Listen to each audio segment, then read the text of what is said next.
एक बार फिर से स्वागत है आपका। मैं हूं आपके साथ दिनेश गौतम। TV9 भारतवर्ष पर तमाम महत्वपूर्ण खबरें आप देख रहे हैं और इस वक्त की सबसे महत्वपूर्ण पॉलिटिकल डेवलपमेंट आज क्या होने वाला है। 3 राज्यों में हो रहे उपचुनावों के मतगणना के दौरान क्या क्या अभी तक पता चला है, कौन आगे है कौन पीछे है, क्या चल रहा है बांकीपुर में, दतिया में क्या चल रहा है, मांजलपुर से क्या इशारा। 3 राज्यों की विधानसभा की 3 सीटों पर उपचुनाव की गिनती जारी है और महत्वपूर्ण बात यह है कि पेपर लीक विवाद के बाद यह पहला चुनावी फैसला आ रहा है।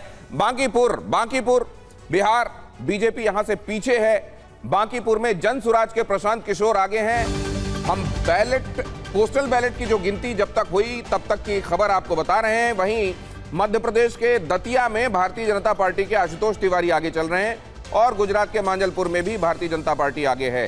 2 जगहों पर भारतीय जनता पार्टी आगे है और बांकीपुर से जनसुराज पार्टी प्रशांत किशोर अभी तक बढ़त बनाए हुए हैं। लेकिन क्या यह बढ़त जीत में तब्दील होगी या पोस्टल बैलेट में मिली हुई बढ़त बस शुरुआती खुशी साबित होगी उनके लिए? इस बात का इंतजार करते रहिए क्योंकि ईवीएम की गणना अब शुरू हो चुकी है। बहुत जल्द आपको यह पता चलने लगेगा राउंड वाइज क्या वहां से पता चल रहा है। एक के बाद दूसरे राउंड में कौन आगे निकलता दिखाई दे रहा है। लेकिन भारतीय जनता पार्टी के लिए फिलहाल दतिया और मांजलपुर से खबरें खुशी वाली हैं क्योंकि यहां तक दतिया भी समझा जा रहा था कि नरोत्तम मिश्रा की नाराजगी के बाद कहीं सीट फंस तो नहीं जाएगी भारतीय जनता पार्टी के लिए, लेकिन ऐसा दिखाई नहीं दे रहा है।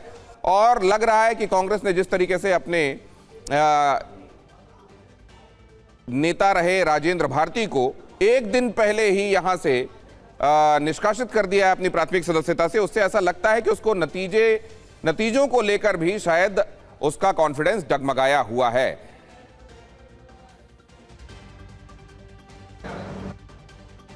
और आप ये भी जानते हैं इन पॉलिटिकल डेवलपमेंट्स के बीच में महत्वपूर्ण ये भी है कि आज पहला सोमवार है सावन का। लेकिन सियासत के लिहाज से राज्यों से लेकर देश की राजधानी तक बड़ा सियासी घमासान भी मचा हुआ है।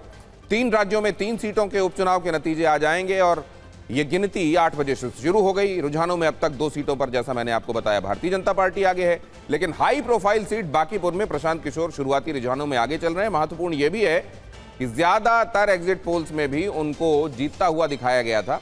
हमारे 3 रिपोर्टर्स यहां मौजूद हैं और तीनों जगहों की हर एक पल की अपडेट्स आप तक पहुंच रही हैं। आगे भी यह सिलसिला जारी रहेगा और साथ में ये इंटरप्रिटेशन भी हमारे साथ मौजूद जो मेहमान हैं उनके नजरिए आपको बताते रहेंगे कि इसको समझा कैसे जाना चाहिए जो अपडेट्स अभी आ रहे हैं। वहीं संसद में मानसून सत्र आज भी हंगामेदार रहने के आसार हैं। विपक्ष की थोड़ी देर में एक अहम बैठक होने वाली है जिसमें वो साझा रणनीति तय करेंगे कि मानसून सत्र के दौरान अब उनको क्या करना है। और इसके बाद चढ़ावा चोरी को लेकर विपक्ष का प्रदर्शन करने वाला प्लान आज भी जारी रहना बताया जा रहा है। यह भी बताया जा रहा है कि आज पप्पू यादव पर हमले को लेकर भी विपक्ष फिर से हमलावर हो सकता है। वहीं सरकार FCRA समेत अहम बिल पास कराने की कोशिश करेगी। आपको संसद के अपडेट्स भी हम देते रहेंगे, लेकिन शुरुआत फिलहाल इस बुलेटिन की इस खबर के साथ कर रहे हैं। बिहार बांकीपुर उपचुनाव पर यह बड़ी खबर है। रुझानों में प्रशांत किशोर भारतीय जनता पार्टी कैंडिडेट से आगे हैं। भारतीय जनता पार्टी के नीरज सिन्हा 862 वोटों से पीछे हैं।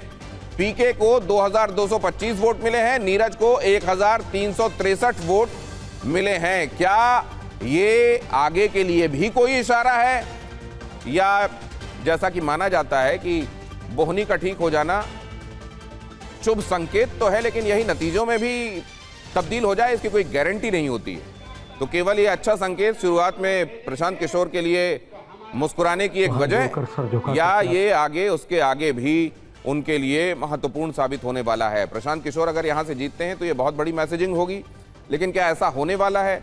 क्या एग्जिट पोल्स जो दिखा रहे थे उन्होंने जनता की नब्ज को भांप लिया था, या जैसा कुछ देर पहले हमारे साथ भारतीय जनता पार्टी के प्रवक्ता ने कहा कि ये एग्जिट पोल्स पूरे तौर पर जब चुनाव समाप्त भी नहीं हुआ था उसके पहले ही कई लोगों ने एग्जिट पोल्स के बारे में बताना शुरू कर दिया था। तो ऐसे में आप समझ सकते हैं कि एग्जिट पोल कैसे किए गए होंगे।